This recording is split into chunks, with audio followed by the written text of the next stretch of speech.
Striking things about alleged eyewitness encounters with extraterrestrials is the commonality of their appearance.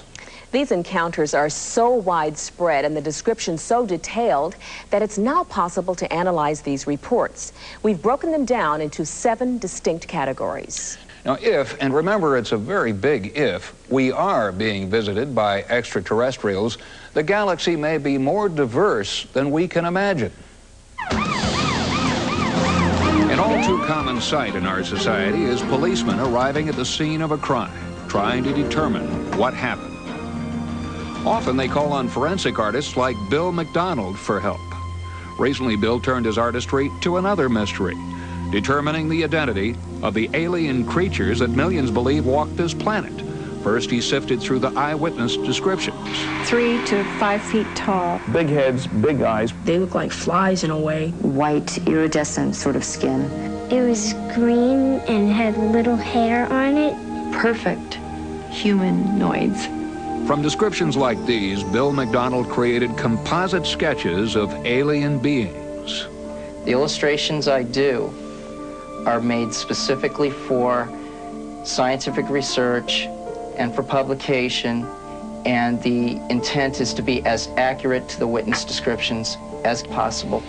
Altogether, he's identified 7 different types of aliens. The first category are the Roswell aliens. The Roswell aliens have a reptile-type texture to their skin. The eyes are very human, and they're Asian in character. The gray aliens are the next category, Reticulum sapiens superior. You have a small race between 3'5" and 4'1" that act as a technician or worker class. They have the classic black eyes wrapping around the sides of their heads.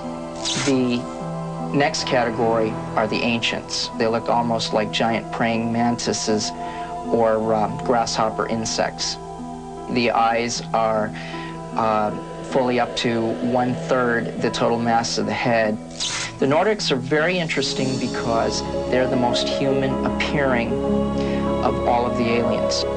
They appear to be slightly taller than us, extremely athletic in build. The females are extremely well endowed proportionally. The males are very, very gorgeous and are described as looking a lot like some of the models, like Fabio. The hybrids are extremely interesting and very varied. Some of the hybrids are proportionally like children with very fine hair. The reptilians seem to have like 3 toes instead of the normal 5 on their feet. And they seem very humanish in proportion, but they have larger than normal mouths, and they have a very snake-like or lizard appearance.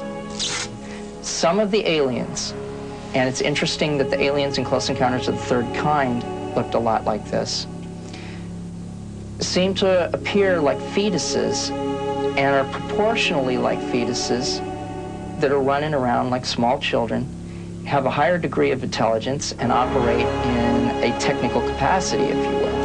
Bill McDonald has no explanation for the variety of alien life he has cataloged, and his drawings stand as mute testimony to the ongoing UFO mystery.